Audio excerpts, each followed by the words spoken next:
നമസ്കാരം. നമ്മൾ 2024 എത്തി നിൽക്കുകയാണ്. എല്ലാവരും ന്യൂ ഇയർ ആഘോഷത്തിന്റെ തിരക്കിലാണ്. എല്ലാവർക്കും സന്തോഷത്തിന്റെയും സമാധാനത്തിന്റെയും പ്രതീക്ഷയുടെയും ന്യൂസ്8ന്റെ വക ഒരു ന്യൂ ഇയർ ആശംസകൾ നേരുകയാണ്. ഈ പുതുവർഷം അടിപൊളിയാകട്ടെ എല്ലാവർക്കും എന്ന് ആശംസിക്കുകയാണ്. നമ്മളിങ്ങനെ വലിയ ആഘോഷത്തിലേക്കൊക്കെ ലോകം കഴിഞ്ഞ ദിവസം കടന്നത് നമ്മൾ കണ്ടതാണ്. കേരളത്തിലും സമാനമായ രീതിയിൽ വലിയ ആഘോഷങ്ങൾ ഉണ്ടാകുന്നു. തിരുവനന്തപുരം നഗരങ്ങൾ കേന്ദ്രീകരിച്ച് അങ്ങനെ വലിയ ആഘോഷമുണ്ടാകുന്നു. കൊച്ചിയിലായാലും തിരുവനന്തപുരത്തായാലും കോഴിക്കോടായാലും മറ്റ് എല്ലാ നഗര കേന്ദ്രങ്ങളിലും വലിയ ആഘോഷമാണ് കഴിഞ്ഞ ദിവസം കണ്ടത്.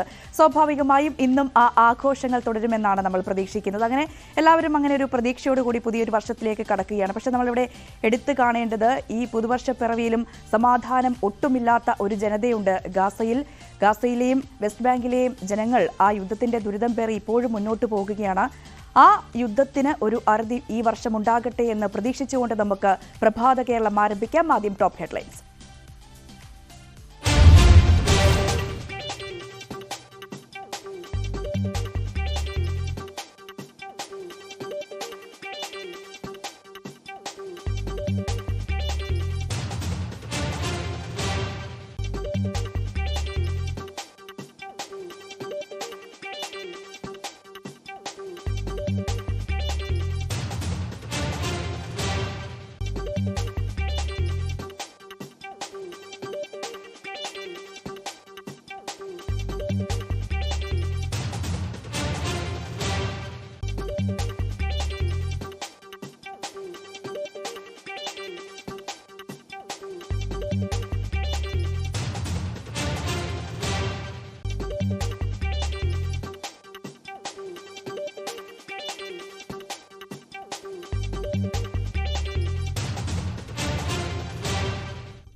അങ്ങനെ എല്ലാവർക്കും ഒരിക്കൽ കൂടി ന്യൂ ഇയർ ആശംസകൾ നേർന്നുകൊണ്ട് പ്രഭാത കേരളത്തിലേക്ക് വിശദമായി കടക്കുകയാണ്. നിരവധി വാർത്തകളുള്ള ഒരു ദിവസമാണിന്ന്. പ്രത്യേകിച്ചും ന്യൂ ഇയർ ആണ് ഏറ്റവും പ്രധാനപ്പെട്ട വാർത്തയായി പ്രേക്ഷകരിലേക്ക് ഇന്ന് ആദ്യം എത്തിക്കാനുള്ളത്. പക്ഷേ മറ്റു നിരവധി വാർത്തകളുണ്ട്. സ്വാഭാവികമായും നവകേരള സദസ്സ് അതിപ്പോൾ ഈ കാനം രാജേന്ദ്രന്റെ മരണത്തെ തുടർന്ന് 2 ദിവസത്തെ നവകേരള സദസ്സ് മുടങ്ങിയിരുന്നു. അത് ഇന്നും നാളെയുമായി നടക്കുന്നു എറണാകുളം ജില്ലയിൽ എന്നതാണ് മറ്റൊരു പ്രധാനപ്പെട്ട രാഷ്ട്രീയ വാർത്തയായി വരുന്നത്. ഒപ്പം VM സുധീരന്റെ പരസ്യ പ്രസ്താവനകൾ അതിൽ AICC നേതൃത്വം അതൃപ്തി രേഖപ്പെടുത്തിയ സാഹചര്യമുണ്ട്. അങ്ങനെ രാഷ്ട്രീയ വാർത്തകൾ നിരവധിയാണ്. ഒപ്പം പ്രേക്ഷകർ ശ്രദ്ധിക്കാനുള്ള ഒരു കാര്യം, മഴ മുന്നറിയിപ്പ് സംസ്ഥാനത്തുണ്ട് എന്നതുള്ളതാണ്. അറബിക്കടലിൽ ന്യൂനമർദ്ദം രൂപപ്പെട്ടിട്ടുണ്ട്. അതിന്റെ ഭാഗമായി സംസ്ഥാനത്ത് 3 ദിവസം മഴയ്ക്കുള്ള സാധ്യതയാണ്.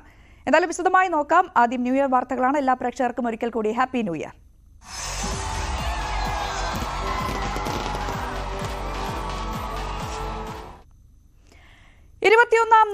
കാൽ നൂറ്റാണ്ടിലേക്ക് കടക്കുകയാണ് 2024 ജീവൻ ആദ്യം ഉത്ഭവിച്ചത് ജലത്തിലെന്ന പോലെ പുതുവർഷവും എല്ലാ കാലവും പിറക്കുന്നത് ദ്വീപുകളിലാണ്.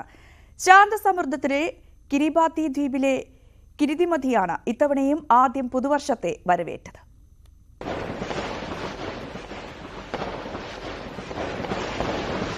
അന്താരാഷ്ട്ര ഡേറ്റ് ലൈൻ പസഫിക് സമുദ്രത്തിലൂടെ കടന്നു പോകുന്നതിനാലാണ് പുതുവർഷം ആദ്യം കിരിബാത്തിയിലെത്തുന്നത്. പിന്നാലെ സമീപ ദ്വീപായ ടോങ്ക, സമോവ ദ്വീപുകളും ഒന്നിനു പുറകെ ഒന്നായി പുതുവർഷത്തിലേക്ക് കടന്നു. ഇന്ത്യൻ സമയം ഡിസംബർ 31 വൈകിട്ട് 3:30 കിരിബാത്തിയും ടോങ്കയും സമോവയും 2024 കടന്നത്.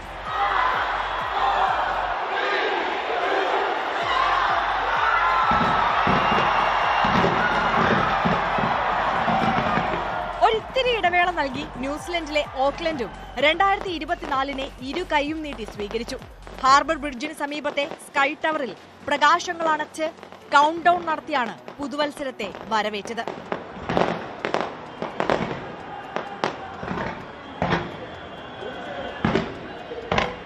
ഫിജിക്ക് പിന്നാലെ ഇന്ത്യൻ സമയം 6:30 ഓസ്ട്രേലിയയിലെ സിഡ്നിയും ആഘോഷപൂർവ്വം പുതുവർഷത്തെ സ്വീകരിച്ചു.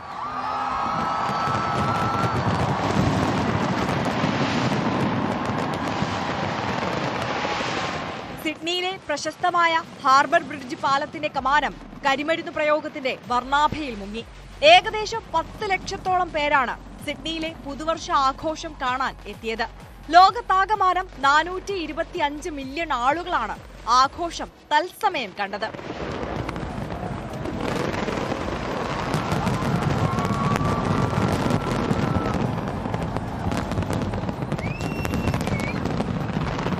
പിന്നാലെ ജപ്പാനും ദക്ഷിണ കൊറിയയും ഉത്തര കൊറിയയും പുതുവർഷത്തിലേക്ക് കടന്നു.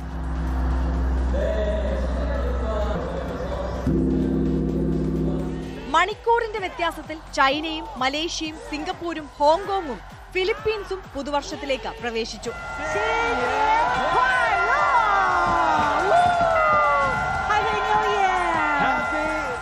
ഇന്ത്യൻ സമയം രാത്രി 10:30 തായ്ലൻഡ്, വിയറ്റ്നാം, കംബോഡിയ എന്നീ രാജ്യങ്ങളും തൊട്ടു പിന്നാലെ ഇന്ത്യയും ശ്രീലങ്കയും പുതുവർഷത്തെ സ്വാഗതം ചെയ്തു.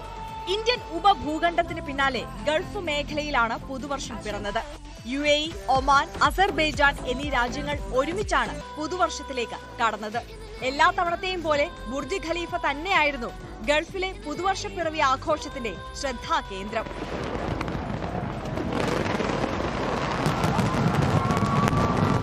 പിന്നാലെ ഗ്രീസ്, ദക്ഷിണാഫ്രിക്ക, സൈപ്രസ്, ഈജിപ്ത്, നമീബിയ എന്നീ രാജ്യങ്ങൾ പുതുവർഷത്തെ സ്വീകരിച്ചു.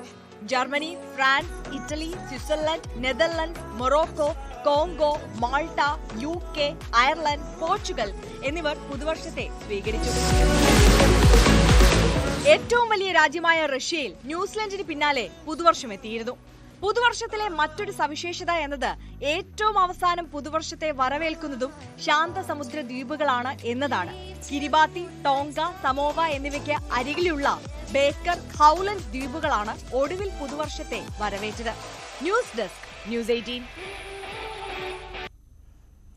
അങ്ങനെ വലിയ ആഘോഷമാണ് ലോകമെമ്പാടും നടക്കുന്നത്. കേരളത്തിലേക്ക് വരികയാണെങ്കിൽ നമുക്ക് ആദ്യം കൊച്ചിയിൽ എന്തായിരുന്നു സാഹചര്യം എന്ന് നോക്കാം. കർശന സുരക്ഷാ മാനദണ്ഡങ്ങൾ പാലിച്ചാണ് ഫോർട്ട് കൊച്ചിയിൽ ഇത്തവണത്തെ പുതുവത്സരാഘോഷങ്ങൾ നടന്നത്. ക്രമീകരണങ്ങൾ മൂലം പ്രധാന വേദിയായ പരേഡ് ഗ്രൗണ്ടിലേക്കുള്ള പ്രവേശനത്തിന് നിയന്ത്രണം ഏർപ്പെടുത്തിയിരുന്നു. 1000-ലധികം പോലീസുകാരെയാണ് സുരക്ഷയ്ക്കായി ഇവിടെ വിന്യസിച്ചത്.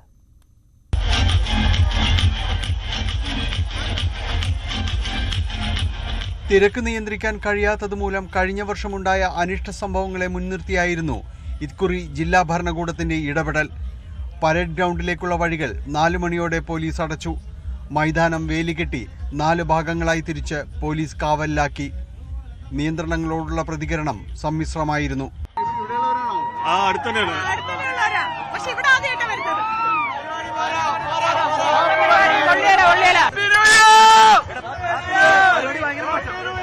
പരേഡ് ഗ്രൗണ്ടിലേക്കുള്ള വഴികൾ ബാരിക്കേഡുകൾ വെച്ച് അടച്ചതോടെ തിരക്ക് കിലോമീറ്ററുകൾ അപ്പുറമുള്ള വെളി മൈതാനം വരെ നീണ്ടു. പുതുവത്സരത്തിന്റെ വരവറിയിച്ച 12 മണിക്ക് സൈറൺ മുഴങ്ങിയതോടെ പോയ വർഷത്തിന് പ്രതീകാത്മകമായി വിടചൊല്ലി പരേഡ് ഗ്രൗണ്ടിലെ കൂറ്റൻ പപ്പാഞ്ഞിയിൽ തീ പടർന്നു.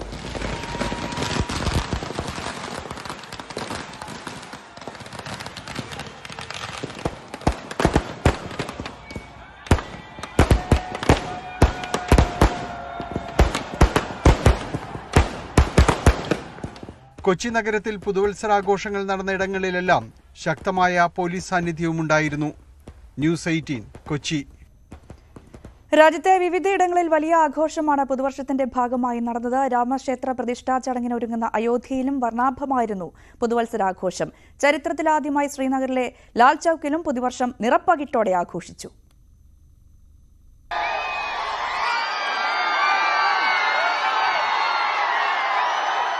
രാജ്യതലസ്ഥാനം സകല തിരക്കുകളും മറന്നുകൊണ്ടാണ് പുതുവർഷത്തെ വരവേറ്റത്. രാജ്യത്തിന്റെ വിവിധ ഭാഗങ്ങളിൽ നിന്നുള്ളവർ ആഘോഷത്തിൽ പങ്കുചേർന്നു.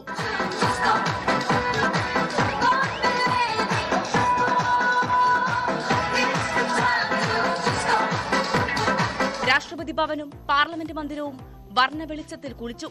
ത്രിവർണ്ണ ശോഭയിലായിരുന്നു Kartavya Path.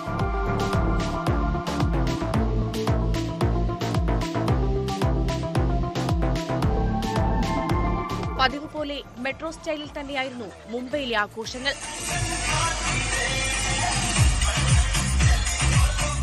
Marine ഡ്രൈവിലും gate way of ഇന്ത്യയിലും ആയിരക്കണക്കിന് പേരാണ് പുതുവർഷപ്പിറവി ആഘോഷമാക്കിയത്. കോവിഡ് വ്യാപന ഭീതിക്കിടയിൽ കടുത്ത നിയന്ത്രണങ്ങളോടുകൂടിയായിരുന്നു ബംഗളൂരുവിലെ ആഘോഷം.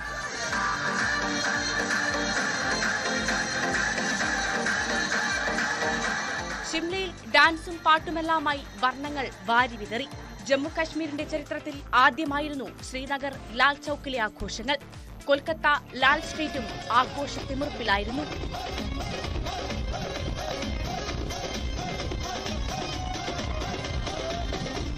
News desk, news 18. മിക്ക രാജ്യങ്ങളും പുതുവർഷത്തിലേക്ക് കടന്നെങ്കിലും ബ്രസീൽ, അർജന്റീന, അമേരിക്ക അടക്കമുള്ള രാജ്യങ്ങളിൽ പുതുവർഷം ഇനിയും എത്തിയിട്ടില്ല.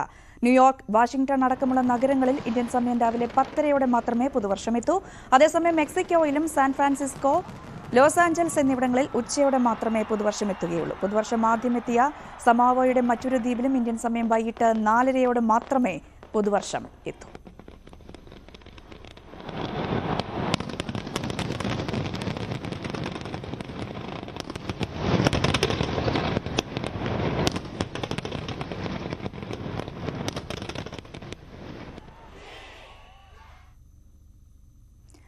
ISROയെ സംബന്ധിച്ചും ഏറെ പ്രതീക്ഷയുള്ള ഒരു വർഷം കൂടിയാണ്. പുതുവത്സര ദിനത്തിൽ 60ാമത്തെ ഉപഗ്രഹ വിക്ഷേപണവുമായി ISRO.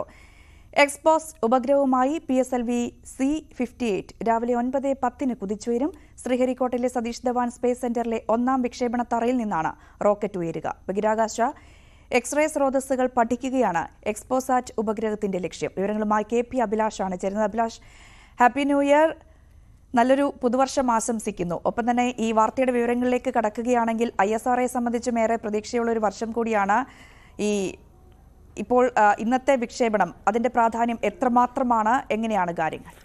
രഞ്ജനിക്കും ഒപ്പം ന്യൂസ് 8ന്റെ എല്ലാ പ്രേക്ഷകർക്കും പുതുവത്സര ആശംസകൾ. രഞ്ജനി സൂചിപ്പിക്കുന്നത് പോലെ തന്നെ നമുക്ക് അഭിമാനത്തോടു കൂടി ഈ പുതുവത്സര ദിനത്തിൽ റിപ്പോർട്ട് ചെയ്യാൻ പറ്റുന്ന ഒരു വാർത്ത തന്നെയാണിത്. കാരണം 2023 എന്നത് ഇന്ത്യയെ സംബന്ധിച്ചിടത്തോളം ബഹിരാകാശ ഗവേഷണ രംഗത്ത് അടയാളപ്പെടുത്തിയ ഒരു വർഷം തന്നെയായിരുന്നു. ചന്ദ്രയാൻ ദൗത്യം എന്നത് നമുക്കറിയാം. പ്രത്യേകിച്ച് മറ്റ് രാജ്യങ്ങൾ ഒന്നും തയ്യാറാകാതിരുന്ന ഒരു മേഖലയിലേക്ക് നമ്മുടെ ഉപഗ്രഹത്തെ വിജയകരമായി സോഫ്റ്റ് ലാൻഡിംഗ് നടത്താൻ നമുക്ക് സാധിച്ചിരുന്നു.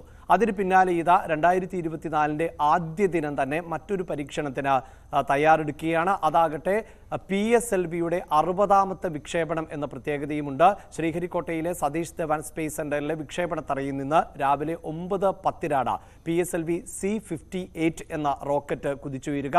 നേരത്തെ സൂചിപ്പിക്കപ്പെട്ടതുപോലെ തന്നെ ഇത് എക്സ്പോസാറ്റ് ഉപഗ്രഹവുമായാണ് ഈ വിക്ഷേപണം നടക്കുന്നത് എന്നുള്ളതാണ്. PSLV എന്നത് പോളാർ സാറ്റലൈറ്റ് ലോഞ്ച് വെഹിക്കിൾ എന്നത് ഇന്ത്യയുടെ ഏറ്റവും വിശ്വസനീയമായ റോക്കറ്റ് ആണ് എന്നതാണ് എടുത്തു പറയേണ്ടത്.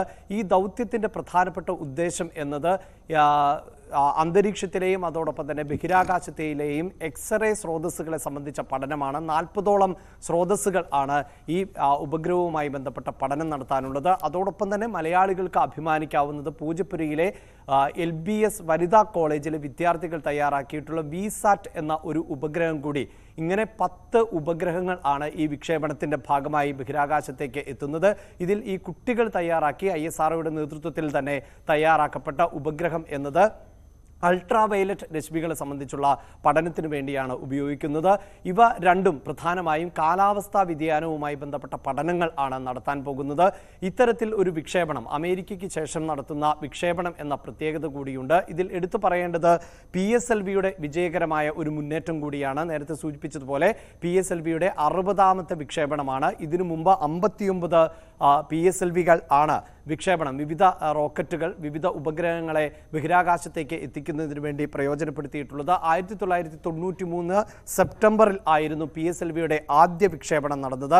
അതിനുശേഷം 3 പതിറ്റാണ്ടിനിടെയാണ് ഈ 59 വിക്ഷേപണങ്ങൾ നടത്തിയിട്ടുള്ളത്. 345 ഉപഗ്രഹങ്ങളെ ഈ 3 പതിറ്റാണ്ടിനിടെ PSLVക്ക് ബഹിരാകാശത്തേക്ക് എത്തിക്കാൻ സാധിച്ചിട്ടുണ്ട് എന്നത് തന്നെയാണ് എടുത്തു പറയേണ്ടത്. ഇതിൽ തന്നെ 2 ദൗത്യങ്ങൾ ആണ് പരാജയപ്പെട്ടത്. PSLVയുടെ ആദ്യത്തെ ദൗത്യം തന്നെ പരാജയപ്പെട്ടു എന്നതാണ് വസ്തുത.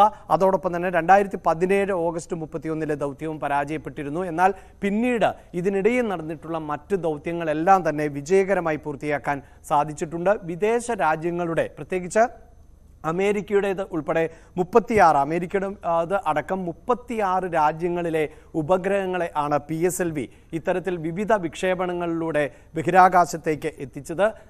ഞാൻ തുടക്കത്തിൽ സൂചിപ്പിച്ച ചന്ദ്രയാൻ ഉൾപ്പെടെയുള്ള ദൗത്യങ്ങൾക്ക് അടക്കം ഇതേ PSLV തന്നെയായിരുന്നു ഒരു ഘട്ടത്തിൽ പ്രയോജനപ്പെടുത്തിയത്. അതിനുശേഷം നമുക്കറിയാം GSLV പോലെയുള്ള മറ്റ് റോക്കറ്റ് ശ്രേണികളും വന്നിട്ടുണ്ട്. പക്ഷേ ഇന്ത്യയെ സംബന്ധിച്ചിടത്തോളം, ISROയെ സംബന്ധിച്ചിടത്തോളം ഇപ്പോഴും ഏറ്റവും വിശ്വസനീയമായ റോക്കറ്റ് എന്ന് വിശേഷിപ്പിക്കുന്നത് PSLVയെ തന്നെയാണ്.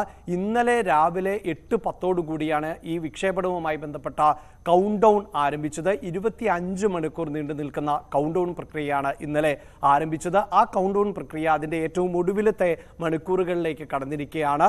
നമ്മൾ പ്രതീക്ഷിക്കുന്നത് പോലെ, അല്ലെങ്കിൽ ശാസ്ത്രലോകവും ISROയും ഒക്കെ പ്രതീക്ഷിക്കുന്നത് പോലെ ഈ കൗണ്ട് ഡൗൺ വിജയകരമായി പൂർത്തിയാക്കിയാൽ കൃത്യം 9:10 ശ്രീഹരിക്കോട്ടയിലെ സതീഷ് ധവാൻ സ്പേസ് സെന്ററിൽ നിന്നും PSLV C-58 റോക്കറ്റ് കുതിച്ചുയരും. അതാണ് സാഹചര്യം. PSLV C-58 rocket 9:15 കുതിച്ചുയരുക. KP Abhilash ആണ് അതിന്റെ വിശദമായ വിവരങ്ങൾ പങ്കുവച്ചത്. എറണാകുളം ജില്ലയിലെ 4 മണ്ഡലങ്ങളിലെ നവകേരള സദസ്സിനായി ഇന്ന് തുടക്കം. തൃക്കാക്കര, പിറവം മണ്ഡലങ്ങളിൽ ഇന്നും തൃപ്പൂണിത്തുറയിലും കുന്നത്തുനാടും നാളെയുമാണ് സദസ്സ് നടക്കുക.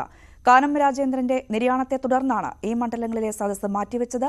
അഴിച്ചുപണിക്ക് ശേഷം നടക്കുന്ന സദസ്സായതിനാൽ മന്ത്രിമാരായ രാമചന്ദ്രൻ കടന്നപ്പള്ളി, KB ഗണേഷ് കുമാറും പങ്കെടുക്കും. നവമി ദിനേശ് വാർത്തയുടെ വിശദാംശങ്ങൾ പങ്കുവയ്ക്കും. Navami, happy new year. എങ്ങനെയുണ്ടായിരുന്നു ന്യൂ ഇയർ ആഘോഷം? വാർത്തയുടെ കാര്യത്തിലേക്ക് വരികയാണെങ്കിൽ കാനത്തിന്റെ മരണത്തെ തുടർന്ന് മാറ്റിവെച്ച 4 മണ്ഡലങ്ങളിലെ സദസ്സാണ്. മന്ത്രിമാരും മുഖ്യമന്ത്രിയും ഒക്കെ ജില്ലയിൽ എത്തിയിട്ടുണ്ടോ? നവകേരള സദസ്സിന്റെ ബസ് എത്തിയിട്ടുണ്ടോ? എങ്ങനെയാണ് കാര്യങ്ങൾ?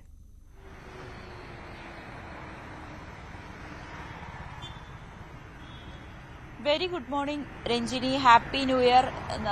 നല്ലൊരു വർഷം ആകട്ടെ രഞ്ജിനിക്കുമെന്ന് ഞാനും ആശംസിക്കുകയാണ്. എന്റെ ന്യൂ ഇയർ പതിവ് പോലെ, എല്ലാ വർഷത്തെ ന്യൂ ഇയർ പോലെ ഞാൻ കിടന്നുറങ്ങി, രാവിലെ എഴുന്നേറ്റ് വന്നു. ഇത് തന്നെയാണ്. രാത്രി പ്രത്യേകിച്ച് പരിപാടികളൊന്നും ഇല്ലായിരുന്നു.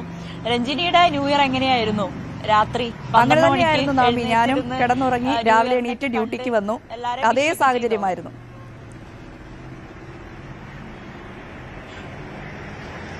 അതെ, തീർച്ചയായും. എല്ലാ വർഷവും വിചാരിക്കും ഇതുപോലെ ന്യൂ ഇയറിന് എവിടെയെങ്കിലുമൊക്കെ പോകണം, ആഘോഷിക്കണം എന്നൊക്കെ. പക്ഷെ ഒന്നും നടക്കാറില്ല. ഇന്ന് എറണാകുളം ജില്ലയെ സംബന്ധിച്ച് പ്രധാനപ്പെട്ട 2 ദിവസങ്ങളാണ്.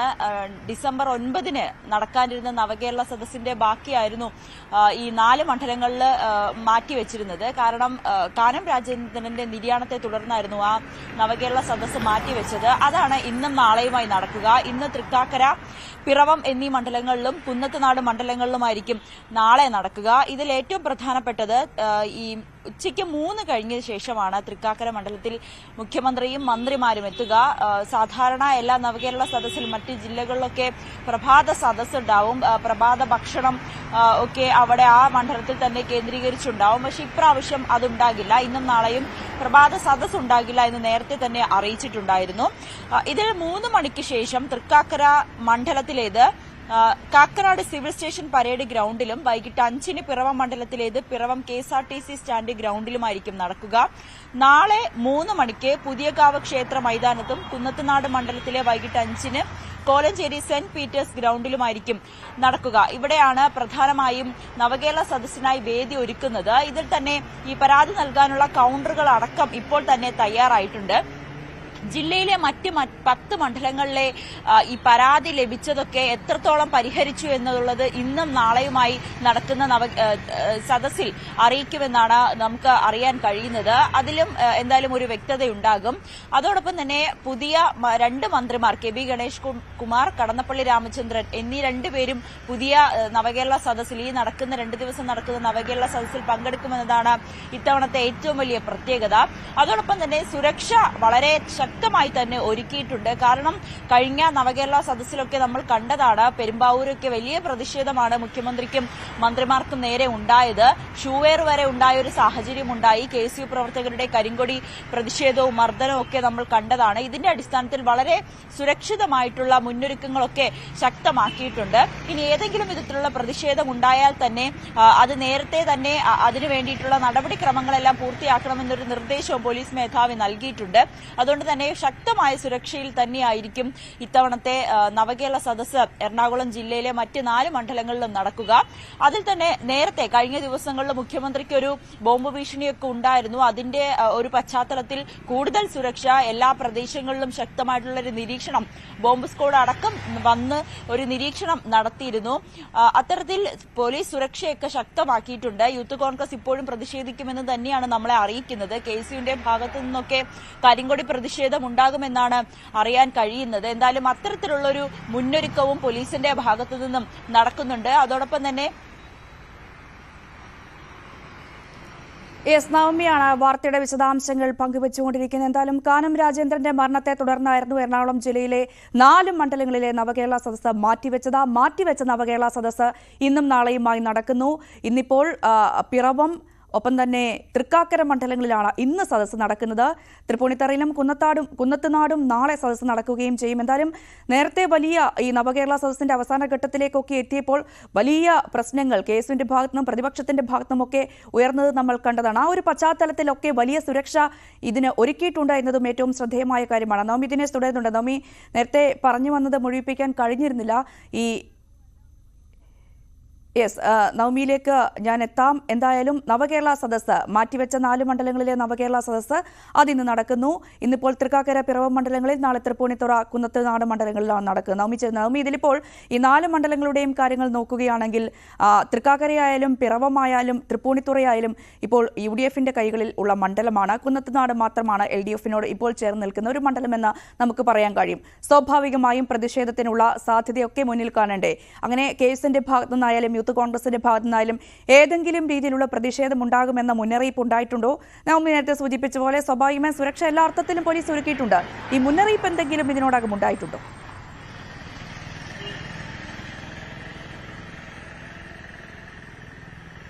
തീർച്ചയായും രഞ്ജിനി, കഴിഞ്ഞ പ്രാവശ്യത്തെ നമ്മൾ കണ്ടതാണ്. കഴിഞ്ഞ പ്രാവശ്യത്തെ നവകേരള സദസ്സിൽ കേരളത്തിലുടനീളം ശക്തമായൊരു പ്രതിഷേധമാണ് കണ്ടിട്ടുള്ളത്. കരിങ്കൊടി പ്രതിഷേധം അടക്കം നമ്മൾ കണ്ടതാണ്. അതിൽ ഷൂവെയർ അടക്കം വലിയൊരു വിവാദമാവുകയും ചെയ്തിരുന്നു. ഇതിന്റെയൊക്കെ അടിസ്ഥാനത്തിൽ പ്രത്യേകിച്ച് കോൺഗ്രസിന്റെ പ്രതിപക്ഷത്തിന്റെ മണ്ഡലമായ ഈ മണ്ഡലം കൂടി ആയതിനാൽ കൂടുതൽ ശക്തമായിട്ടുള്ള സുരക്ഷയാണ് ഇവിടെ എല്ലാം ഒരുക്കിയിരിക്കുന്നത്. എങ്കിൽ പോലും തങ്ങൾ ഇനിയും കരിങ്കൊടി അടക്കം കാണിച്ച് പ്രതിഷേധിക്കുമെന്ന നിലപാടിൽ തന്നെയാണ് KSUം യൂത്ത് കോൺഗ്രസും അടക്കമുള്ള സംഘടനകൾ. എന്തായാലും അതിന്റെ ഒരു അടിസ്ഥാനത്തിൽ തന്നെയാണ് പോലീസ് സുരക്ഷ ശക്തമാക്കിയിരിക്കുന്നത്. ബോംബ് ഭീഷണി വരെ ഉണ്ടായൊരു സാഹചര്യത്തിൽ കൂടുതൽ പരിശോധനയും നിരീക്ഷണവും പോലീസിന്റെ ഭാഗത്തു നിന്നും ഏർപ്പെടുത്തിയിട്ടുണ്ട്. ഈ വിവാദങ്ങളുടെയൊക്കെ അടിസ്ഥാനത്തിൽ ഇനിയും ഇത്തരത്തിലുള്ളൊരു പ്രതിഷേധം ഉണ്ടാകാതിരിക്കാൻ പോലീസ് സേനയും തന്നെ ശ്രദ്ധിക്കുന്നുണ്ട്.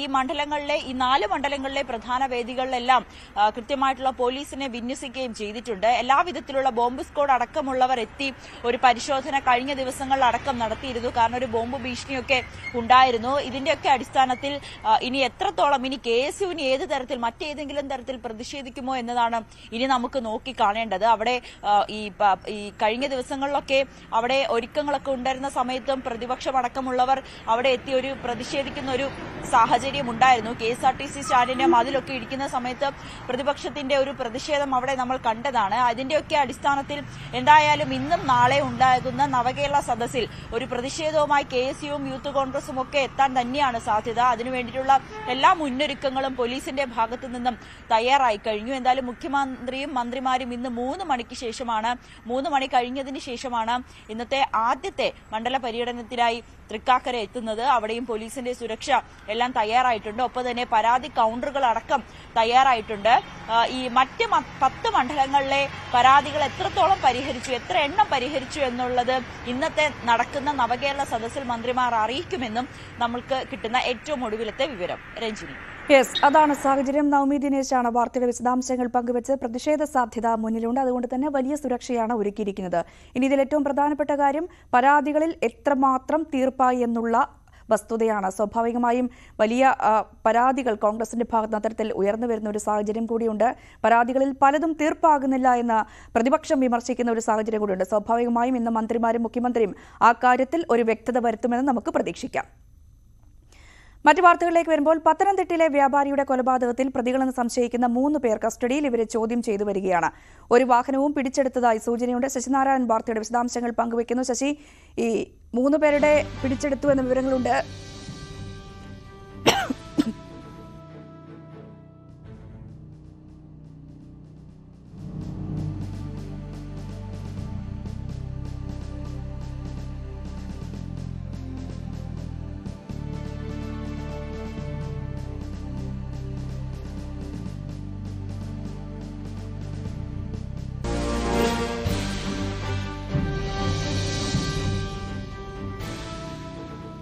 ശശി ധാരാളം വിശദാംശങ്ങൾ പങ്കുവയ്ക്കും. ശശി, എങ്ങനെയാണ് ഇതിന്റെ കൂടുതൽ സാഹചര്യം? രഞ്ജിനി, ഈ ശനിയാഴ്ചയാണ് പത്തനംതിട്ട മൈലപ്പുറയിൽ ഇത്തരത്തിൽ വ്യാപാരിയെ കടയ്ക്കുള്ളിൽ മരിച്ച നിലയിൽ കണ്ടെത്തുന്നത്. മൈലപ്പുറ സ്വദേശിയായ ജോർജിനെയാണ് കടയ്ക്കുള്ളിൽ കൊലപ്പെടുത്തിയ രീതിയിൽ കണ്ടെത്തുന്നത്. കൈകാലുകൾ ബന്ധിച്ച് വായിൽ തുണി തിരുകി കഴുത്ത് ധരിച്ച് കൊടുത്തിയ രീതിയിലാണ് കണ്ടെത്തിയത്. പോലീസ് അപ്പോൾ തന്നെ രാത്രി തന്നെ ശനിയാഴ്ച വൈകിട്ട് രാത്രി തന്നെ പോലീസ് നടത്തുകയും കടയ്ക്കുള്ളിൽ പരിശോധന നടത്തുകയൊക്കെയായിരുന്നു. CCTV ദൃശ്യങ്ങളൊക്കെ പരിശോധിക്കാൻ പോലീസ് ശ്രമം നടത്തിയെങ്കിൽ അതെല്ലാം ഈ DVR അടക്കം ഈ പ്രതികൾ കൊണ്ടുവരുന്നു. തുടർന്ന് പോലീസ് ഒരു വിശദമായ 2 DSPമാരുടെ നേതൃത്വത്തിൽ അന്വേഷണം സ്വീകരിച്ചു. അതിന്റെ അടിസ്ഥാനത്തിലാണ് ഇന്നലെ 3 പ്രതികൾ ഈ കൊലപാതകവുമായി ബന്ധപ്പെട്ട് പോലീസ് കസ്റ്റഡിയിലായിട്ടുണ്ട്. ഇവരെ വിശദമായി ചോദ്യം ചെയ്തവരാണ്. ഇവരുടെ വാഹനവും പോലീസ് പിടിച്ചെടുത്തിട്ടുണ്ട്. പത്തനംതിട്ടയിലാണ് ഇവര് കസ്റ്റഡിയെടുത്തിട്ടുള്ളത്. എന്തായാലും വിശദമായി ചോദ്യം ചെയ്ത തരത്തിലാണ് ഇത്തരത്തിലൊരു സംഭവം ഉണ്ടായത്. മോഷണ ശ്രമം തന്നെയാണ് ഈ ജോർജിനെ കൊലപ്പെടുത്താനുള്ള കാരണം.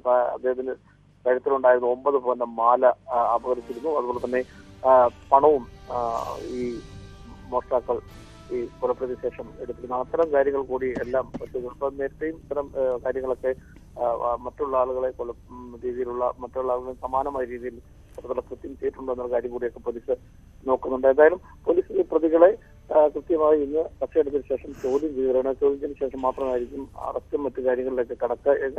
ഏത് സാഹചര്യത്തിലാണ് സംഭവം ഉണ്ടായത്, എങ്ങനെയാണ് എന്നുള്ള കാര്യങ്ങളൊക്കെ കൃത്യമായി ഇപ്പോൾ പോലീസ് DSPമാരുടെ നേതൃത്വത്തിലാണ് ചോദ്യം ചെയ്യുന്നത്. 2 DSPമാരുടെ നേതൃത്വത്തിലാണ് ഇന്നലെ തന്നെ നിർദ്ദേശത്തെ തുടർന്ന് അന്വേഷണം ആരംഭിച്ചു. അന്വേഷണം നടത്തി ഉടൻ തന്നെ ഈ പ്രതികളിലേക്ക് എത്താൻ പോലീസ് കഴിഞ്ഞു. CCTV ദൃശ്യങ്ങൾ പോലും ഇല്ലെങ്കിലും പെട്ടെന്ന് തന്നെ ഈ പ്രതികൾ കടയുമായി അടുത്ത പരിചയമുള്ളവരാണെന്നുള്ളത് പോലീസിന്റെ ഒരു വിലയിരുത്തലാണ്.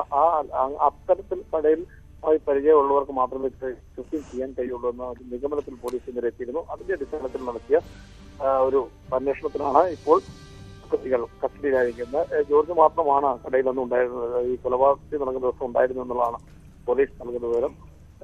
പണം മോഷണവുമായി ബന്ധപ്പെട്ടുള്ള കാര്യത്തിലാണ് ഈ ജോർജിനെ കൊലപ്പെടുത്തിയിട്ടുള്ളത്. 9 പവന്റെ സ്വർണ്ണമാലയാണ് ജോർജിന്റെ കഴുത്തിൽ നിന്ന് നഷ്ടമായിട്ടുള്ളത്. ഒപ്പം കടയിലെ പണവും നഷ്ടപ്പെട്ടിട്ടുണ്ട്. അതെല്ലാം കൃത്യമായി ആദ്യ ദിവസം തന്നെ പോലീസിന് അത്തരം ഒരു മോഷണമാണെന്നുള്ള കാര്യങ്ങൾ കൃത്യമായി തന്നെ പോലീസിന് മനസ്സിലാക്കാൻ കഴിയുന്നു. അതിന്റെ അടിസ്ഥാനത്തിലാണ് പോലീസ് ഡോഗ് സ്ക്വാഡ് അടക്കം കൊണ്ടുവന്ന് ഇവരുടെ വിദഗ്ധരൊക്കെ കൊണ്ടുവന്ന ശേഷം ഇത്തരം കൃത്യങ്ങൾ ചെയ്യുന്ന ആളുകളെ കേന്ദ്രീകരിച്ചൊക്കെ പോലീസ് ഒരു അന്വേഷണത്തിലേക്ക് വളരെ വ്യക്തമായിരുന്നെങ്കിൽ അതുകൊണ്ട് തന്നെയാണ് പ്രതികൾ ഇപ്പോൾ പോലീസിന്റെ പിടിയിലായിട്ട് 3 പേരാണ് പിടിയിലായിട്ടുള്ളത്. ഒരു വാഹനവും കസ്റ്റഡിയെടുത്തിട്ടുണ്ട്. എവിടുത്തുകാരാണ് എന്താണെന്നുള്ള ഏറ്റവും കൃത്യമായൊരു വിവരം നമുക്ക് ഇതുവരെ ലഭിച്ചിട്ടില്ല. പോലീസ് അത്തരം കാര്യങ്ങൾ ഇനിയും വെളിപ്പെടുത്തുള്ള കാര്യങ്ങൾ ചോദ്യം ചെയ്ത് ഒരുപാട് കാര്യങ്ങൾ ഇവരുമായി ബന്ധപ്പെട്ട് മനസ്സിലാക്കേണ്ടിയിരിക്കുന്നു. പ്രതികളിൽ നിന്ന് മനസ്സിലാക്കേണ്ട അതിശേഷമായിരിക്കും പോലീസ് കൃത്യമായൊരു വിവരം നൽകുക. എന്തായാലും 3 പേരും ഒരു വാഹനവും പത്തനംതിട്ട പോലീസ് DSP പോലീസ് സ്റ്റേഷനിൽ ഉണ്ട്, കസ്റ്റഡിയിലുണ്ട്. ഇതിനെ അതാണ് സാഹചര്യം. 3 പേർ കസ്റ്റഡിയിലായിരിക്കുന്നു. പോലീസ് നടപടികൾ വേഗത്തിൽ പുരോഗമിക്കുന്നു എന്ന് വേണം മനസ്സിലാക്കാൻ. ശശിയാണ് വാർത്തയുടെ വിശദാംശങ്ങൾ പങ്കുവച്ചത്. പ്രഭാത കേരളം തുടരുകയാണ്. കോൺഗ്രസ് നേതൃത്വത്തെ വിമർശിച്ച് മുൻ KPCC അധ്യക്ഷൻ VM സുധീരൻ നടത്തിയ പരസ്യ പ്രതികരണത്തിനെതിരെ കടുത്ത അതൃപ്തി അറിയിച്ച AICC നേതൃത്വം. അയോധ്യ വിഷയത്തിൽ പരസ്യ പ്രസ്താവന നടത്തരുത് എന്ന പാർട്ടി നേതൃത്വത്തിന്റെ നിർദ്ദേശം സുധീരൻ പരസ്യമായി ലംഘിച്ചതാണ് ഹൈക്കമാൻഡിനെ അടക്കം ചൊടിപ്പിച്ചിരിക്കുന്നത്. AICC ചുമതലയായി വന്നു എന്നുള്ള സന്തോഷമാണ്.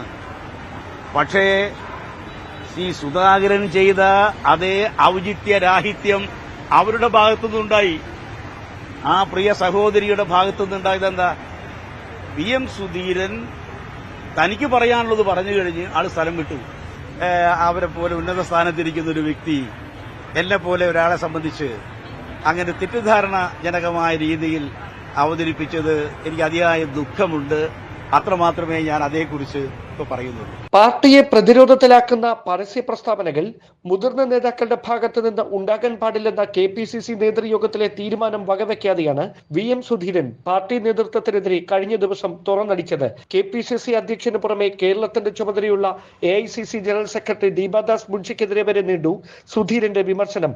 അയോധ്യ വിഷയത്തിലടക്കം പരസ്യ പ്രതികരണങ്ങളിൽ നിന്ന് നേതാക്കൾ വിട്ടുനിൽക്കണമെന്ന കർശന നിർദ്ദേശമായിരുന്നു KPCC നേതൃയോഗത്തിൽ ദീപാദാസ് മുൻഷി നേതാക്കൾ നേതാക്കൾക്ക് നൽകിയത്.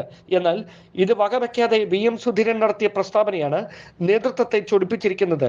സുധീരന്റെ അഭിപ്രായങ്ങൾ പങ്കുവെക്കേണ്ടത് നേതൃയോഗത്തിലായിരുന്നെന്നും പരസ്യ പ്രതികരണം നടത്തിയത് പാർട്ടിയെ പ്രതിസന്ധിയിലേക്ക് തള്ളിവിടാനാണെന്നും KPCC നേതൃത്വം ഹൈക്കമാൻഡിനെ അറിയിച്ചതായാണ് സൂചന. അതേസമയം VM സുധീരൻ മാധ്യമങ്ങളുടെ പരസ്യ പ്രതികരണത്തിന് തയ്യാറായ സാഹചര്യം പരിശോധിച്ചു വരികയാണെന്നായിരുന്നു AICC നേതാക്കളുടെ പ്രതികരണം. ന്യൂസ് 18 തിരുവനന്തപുരം. ഡാൻ കുര്യൻ വാർത്തയുടെ വിശദാംശങ്ങൾ പങ്കുവയ്ക്കും. ഡാൻ, ഈ വിഷയത്തിൽ കഴിഞ്ഞ ദിവസം KPCC നേതൃയോഗം ചേർന്നപ്പോൾ യോഗത്തിൽ തന്നെ സുധീരൻ അത്തരത്തിലൊരു വിമർശനം, ഈ അയോധ്യ വിഷയവുമായി ബന്ധപ്പെട്ട നിലപാട് വ്യക്തമാക്കാത്തതിലെ വിമർശനം സുധീരൻ ആ യോഗത്തിൽ തന്നെ ഉന്നയിച്ചിരുന്നു. അതിനുശേഷം K മുരളീധരൻ അടക്കം ആ വിമർശനങ്ങളിലേക്ക് കടക്കുകയും ചെയ്തിരുന്നു. അപ്പോൾ തന്നെ ദീപാദാസ് മുൻഷി ഇടപെട്ട നിർദ്ദേശം നൽകിയിരുന്നു. അങ്ങനെ അയോധ്യയുമായി ബന്ധപ്പെട്ട വിഷയങ്ങളിൽ പരസ്യ പ്രതികരണം വേണ്ട എന്ന് പറഞ്ഞിരുന്നു. പിന്നീടും സുധീരൻ മാധ്യമങ്ങളെ കണ്ട് ഇത്തരത്തിൽ നിലപാട് ആവർത്തിക്കുന്ന സാഹചര്യം സ്വാഭാവികമായും നേതൃത്വത്തെ അത് ചൊടിപ്പിക്കുകയും ചെയ്യും. ഇപ്പോൾ AICC നേതൃത്വം കടുത്ത എതിർപ്പ് അറിയിച്ചിരിക്കുന്ന ഒരു സാഹചര്യം കൂടി നമ്മുടെ മുന്നിലുണ്ട്. ഇനി എങ്ങനെയാണ് സാഹചര്യങ്ങളെ നമ്മൾ കാണേണ്ടത്? മാത്രമല്ല, പാർട്ടിയുമായി ബന്ധപ്പെട്ട ഒരു കാര്യങ്ങളും പരസ്യമായ പ്രതികരണങ്ങളിലേക്ക് പോയി പാർട്ടി നേതൃത്വത്തെ പ്രതിരോധത്തിലാക്കുന്ന ഒരു സമീപനം ഒരു നേതാക്കളുടെയും ഭാഗത്ത് നിന്ന് ഉണ്ടാകാൻ പാടില്ല എന്ന കർശനമായ നിർദ്ദേശമായിരുന്നു കഴിഞ്ഞ ദിവസം നടന്ന KPCC നേതൃയോഗത്തിൽ AICC പ്രതിനിധിയായി പങ്കെടുത്ത ദീപാദാസ് മുൻഷി നേതാക്കൾക്ക് നൽകിയത്. ആ നിർദ്ദേശം നൽകി ഒരു ദിവസം പിന്നിടുന്നതിനിടയിലാണ് VM സുധീരൻ രൂക്ഷ വിമർശനവുമായി നേതൃത്വത്തിനെതിരെ രംഗത്തെത്തിയത്. KPCC നേതൃത്വത്തിന് പുറമെ AICCയെ കൂടി രൂക്ഷമായി വിമർശിക്കുന്ന ഒരു പശ്ചാത്തലമാണ് ഉണ്ടായത്. എന്തായാലും VM സുധീരൻ നടത്തിയ പ്രതികരണം ആസൂത്രണമായിട്ട് തന്നെയാണ് എന്നാണ് AICC നേതൃത്വം വിലയിരുത്തുന്നത്. അതുകൊണ്ട് തന്നെയാണ് അദ്ദേഹം ഇന്നലെ അത്തരത്തിൽ മാധ്യമങ്ങളോട് പ്രതികരിക്കാനിടയായ സാഹചര്യം വിശദമായി അവർ പരിശോധിച്ചുകൊണ്ടിരിക്കുന്നത്. എന്തായാലും VM സുധീരനെതിരെ നടപടി വേണം എന്ന തരത്തിലുള്ള വ്യാഖ്യാനങ്ങളുമായി വിമർശനങ്ങളുമായി ഒരു വിഭാഗം നേതൃത്വത്തെ സമീപിച്ചേക്കുമെന്ന് തന്നെയാണ് സൂചന. ആ ഒരു വിഷയത്തിൽ എന്ത് തരത്തിലുള്ള നിലപാടായിരിക്കും പാർട്ടി നേതൃത്വം കൈക്കൊള്ളുക എന്നതാണ് ശ്രദ്ധേയമായിട്ടുള്ള കാര്യം. കാരണം സോണിയാഗാന്ധി അടക്കം ഗാന്ധി കുടുംബവുമായി വളരെ അടുത്ത വ്യക്തിബന്ധം സൂക്ഷിക്കുന്ന ഒരാളാണ് VM സുധീരൻ. അങ്ങനെ ഒരു VM സുധീരൻ ഇത്തരത്തിലൊരു പ്രതികരണം നടത്തിയതിന്റെ ഉദ്ദേശം എന്താണ് എന്ന കാര്യത്തിലടക്കം പല അഭ്യൂഹങ്ങൾ പരക്കുന്നുണ്ട്. ഏറെ നാളായി സജീവമായ രാഷ്ട്രീയ പ്രവർത്തനങ്ങളിൽ നിന്ന് VM സുധീരൻ വിട്ടുനിൽക്കുകയാണ്. അത് ആരോഗ്യ കാരണങ്ങളൊക്കെ ആദ്യഘട്ടങ്ങളിൽ ചൂണ്ടിക്കാണിച്ചിരുന്നെങ്കിലും പിന്നീട് ഇന്നലെ അദ്ദേഹം മാധ്യമങ്ങളോട് നടത്തിയ പ്രതികരണത്തിൽ വ്യക്തമാക്കിയത് പാർട്ടിയുടെ പോക്കിൽ സംതൃപ്തിയില്ലാത്തത് കൊണ്ടാണ് പാർട്ടിയുമായി ബന്ധപ്പെട്ട പ്രവർത്തനങ്ങളിൽ താൻ വിട്ടുനിൽക്കുന്നതാണ്. 2 വർഷത്തിനിടയിൽ പലതവണ AICC നേതൃത്വത്തിനും KPCC നേതൃത്വത്തിനും പാർട്ടിയുടെ ശൈലി മാറ്റണം എന്നാവശ്യപ്പെട്ടുകൊണ്ട് താൻ കത്തുകൾ നൽകിയിരുന്നു. സോണിയാഗാന്ധിക്ക് അടക്കം നേരിട്ട് കത്ത് നൽകി നിർദ്ദേശങ്ങൾ മുമ്പോട്ട് വെച്ചിരുന്നു. പക്ഷെ അതൊന്നും പരിഗണിക്കാൻ പോലും KPCC നേതൃത്വമോ AICC നേതൃത്വമോ തയ്യാറായില്ല. അതിലുള്ള അമർഷം കൂടിയാണ് അദ്ദേഹം ഇന്നലെ മാധ്യമങ്ങളോട് നടത്തിയ പ്രതികരണത്തിൽ വ്യക്തമാക്കിയത്. എന്തായാലും VM സുധീരൻ നടത്തിയ ഈ പരസ്യ പ്രതികരണത്തിൽ എന്ത് തരത്തിലുള്ള നടപടിയായിരിക്കും കോൺഗ്രസ് ദേശീയ നേതൃത്വത്തിന്റെ ഭാഗത്ത് നിന്ന് ഉണ്ടാകുക എന്നതാണ് ഏവരും ആകാംക്ഷയോട് ഉറ്റുനോക്കുന്നത്. ഇവിടെ ഡാൻ കുര്യൻ, എന്തായാലും നേരത്തെ ഡാൻ സൂചിപ്പിച്ച പോലെ ഒരു വിഭാഗം നേതാക്കൾ VM സുധീരനെതിരെ നടപടി വേണമെന്നാവശ്യപ്പെട്ടുകൊണ്ട് AICC നേതൃത്വത്തെ സമീപിക്കാനുള്ള സാധ്യത നമ്മൾ മുന്നിൽ കാണേണ്ടതാണ്. അങ്ങനെ സമീപിച്ചാൽ തന്നെ കുറച്ചു നാളായി ഈ പാർട്ടി പ്രവർത്തനത്തിലൊന്നും സുധീരൻ സജീവമല്ല. എങ്കിലും കോൺഗ്രസിന്റെ പ്രധാനപ്പെട്ട മുതിർന്ന നേതാവാണ്, നേരത്തെ KPCC അധ്യക്ഷൻ കൂടിയാണ്. അങ്ങനെ വരുമ്പോൾ ഈ പരാതി AICC നേതൃത്വത്തിന്റെ മുന്നിൽ എത്തുകയാണെങ്കിൽ ഒരു നടപടികളിലേക്ക് AICC നേതൃത്വം കടക്കാൻ ഈ സാഹചര്യത്തിൽ സാധ്യതയുണ്ടോ? പ്രത്യേകിച്ചും ലോക്സഭാ തെരഞ്ഞെടുപ്പിന് ഇനി മാസങ്ങളെന്നും പറയാനില്ല, ഇനിയിപ്പോൾ 1-2 ഒരു മാസത്തിനുള്ളിൽ തന്നെ പ്രഖ്യാപനം നമുക്ക് പ്രതീക്ഷിക്കാം. അങ്ങനെയുള്ള ഒരു സാഹചര്യത്തിൽ പരാതി വരികയാണെങ്കിൽ നടപടികളിലേക്ക് നേതൃത്വം കടന്നേക്കുമോ? അത്തരത്തിൽ പാർട്ടിക്ക് പ്രതിസന്ധി ഉണ്ടാക്കുന്ന തരത്തിലുള്ള നടപടികളിലേക്ക് കടക്കാനുള്ള സാധ്യത എത്രത്തോളമാണ് എന്നത് കണ്ടറിയേണ്ടിയിരിക്കുന്നു. പക്ഷേ ഒരു പൊട്ടിത്തെറിയിലേക്ക് പോകാതെ പ്രശ്നം ഗംഭീരമായി പരിഹരിക്കുന്നതിനുള്ള നയപരമായ നീക്കങ്ങളായിരിക്കും നേതൃത്വത്തിന്റെ ഭാഗത്തു നിന്നുണ്ടാകുക. ദീപാദാസ് മുൻഷി അടക്കം അത്തരത്തിലുള്ള ഒരു തീരുമാനമായിരിക്കും കൈക്കൊള്ളുക എന്നാണ് സൂചന. എന്തായാലും ഒരു കാര്യം ഉറപ്പാണ്, ഇത്തരത്തിലൊരു പ്രതികരണം VM സുധീരൻ വീണ്ടും ആവർത്തിക്കുന്ന ഒരു സാഹചര്യം ഉണ്ടായാൽ ആ പാർട്ടി നേതൃത്വത്തിന് അങ്ങനെ കയ്യും കെട്ടി നോക്കി നിൽക്കാനാവില്ല. കാരണം അത് പാർട്ടിയെ പ്രതിസന്ധിയിലാക്കുന്ന ഒരു സാഹചര്യം ഉണ്ടാകും. ഇന്നലെ തന്നെ അദ്ദേഹം നടത്തിയ പ്രസ്താവനകളിൽ എടുത്തു പറഞ്ഞ കാര്യം 5 ഗ്രൂപ്പുകളുണ്ട് ഇപ്പോൾ കോൺഗ്രസിനുള്ളിൽ. അതൊരിക്കലും അംഗീകരിക്കാനാവുന്ന കാര്യമല്ല. ഗ്രൂപ്പായി മാറിയിരിക്കുന്നു. 2016 തെരഞ്ഞെടുപ്പിലടക്കം ഗ്രൂപ്പുകളാണ്, ഗ്രൂപ്പ് അടിസ്ഥാനത്തിലാണ് സ്ഥാനാർത്ഥി നിർണയം നടത്തിയത്. ഇത്തരത്തിലുള്ള വിമർശനമാണ് ഉന്നയിച്ചത്. അതുകൊണ്ട് അത്തരത്തിലുള്ള വിമർശനങ്ങൾ തെരഞ്ഞെടുപ്പ് അടുത്തിരിക്കുന്ന പശ്ചാത്തലത്തിൽ ഒരു മുതിർന്ന നേതാവും മാത്രവുമല്ല മുൻ KPCC അധ്യക്ഷൻ കൂടിയാണ് അദ്ദേഹം. അങ്ങനെ ഒരാൾ ഭാഗത്ത് നിന്ന് ഇത്തരത്തിലുള്ള പ്രതികരണങ്ങൾ വരുമ്പോൾ അത് പാർട്ടിയെ മുഴുവൻ പ്രതിസന്ധിയിലാക്കുന്ന തരത്തിലേക്ക് കാര്യങ്ങൾ കൊണ്ടുപോകും എന്ന കാര്യം ഉറപ്പാണ്. അതുകൊണ്ട് തന്നെ ഇക്കാര്യങ്ങൾ ഹൈക്കമാൻഡിനെ അറിയിക്കുമ്പോൾ ഹൈക്കമാൻഡിന്റെ ഭാഗത്തു നിന്ന് എന്ത് തരത്തിലുള്ള നടപടിയായിരിക്കും ഇനി ഉണ്ടാകുക എന്നതാണ് ഏറ്റവും ശ്രദ്ധേയമായിട്ടുള്ള കാര്യം. ഒരുപക്ഷെ അദ്ദേഹത്തോട് ഇതുമായി ബന്ധപ്പെട്ട ഈ മാധ്യമങ്ങളോട് ഇത്തരത്തിലൊരു പ്രതികരണം നടത്താനിടയായ സാഹചര്യത്തിന്റെ വിശദീകരണം ആവശ്യപ്പെടാനുള്ള സാധ്യത വരെ മുന്നിൽ നിൽക്കുകയാണ്. എന്തായാലും വൈകാതെ അക്കാര്യങ്ങളിൽ പാർട്ടി നേതൃത്വത്തിന്റെ പ്രതികരണം എന്താണെന്നറിയാം. AICC നേതൃത്വം അതുമായി ബന്ധപ്പെട്ട എന്ത് തീരുമാനമാണ് കൈക്കൊള്ളാൻ ഇരിക്കുന്നത് എന്നതാണ് കോൺഗ്രസ് രാഷ്ട്രീയം ഉറ്റുനോക്കുന്നതും. ഡാൻ കുര്യനാണ് വാർത്തയുടെ വിശദാംശങ്ങൾ പങ്കുവച്ചത്. മറ്റു വാർത്തകളിലേക്ക് വരുമ്പോൾ ഗണേഷ് കുമാർ ആന്റണി രാജു തർക്കം പരിഹരിക്കാൻ LDF നേതൃത്വം ഇടപെട്ടേക്കും. മുന്നണി മര്യാദകൾ ലംഘിച്ച് ഇരുവരും പരസ്യ പ്രതികരണങ്ങൾ നടത്തുന്നത് മുന്നണിയുടെ കെട്ടുറപ്പിനെ ബാധിക്കുമെന്ന വിലയിരുത്തലാണ് നേതൃത്വം. ഗതാഗത മന്ത്രി ഗണേഷ് കുമാർ നടത്തിയ പ്രതികരണങ്ങൾക്ക് മുൻമന്ത്രി ആന്റണി രാജു ന്യൂസ് 8 നൽകിയ അഭിമുഖത്തിലാണ് രൂക്ഷ വിമർശനം ഉന്നയിച്ചത്. എന്നാൽ ആന്റണി രാജു നടത്തിയ വിമർശനങ്ങളോട് ഗണേഷ് കുമാർ പ്രതികരിക്കാത്തത് പാർട്ടി നേതൃത്വത്തിന്റെ ഇടപെടലിനെ തുടർന്നാണ് എന്നാണ് സൂചന. മറ്റൊരു പ്രധാനപ്പെട്ട വാർത്തയിലേക്കാണ് കടക്കുന്നത്. പാലക്കാട് നഗരത്തിൽ ഭൂമാഫിയ നികത്തിയ കുളങ്ങൾ കണ്ടെത്താൻ കഴിയാതെ നഗരസഭ. അവശേഷിക്കുന്ന കുളങ്ങൾ സംരക്ഷിക്കുന്ന കാര്യത്തിലും ആശയക്കുഴപ്പമാണ്. ഡാറ്റാ ബാങ്കിൽ ഉൾപ്പെട്ട തണ്ണീർത്തടങ്ങൾ നികത്താൻ ഒത്താശ ചെയ്ത റവന്യൂ വകുപ്പ് അധികൃതർക്കെതിരെ ഇതുവരെ നടപടിയും സ്വീകരിച്ചിട്ടില്ല. News 18 exclusive.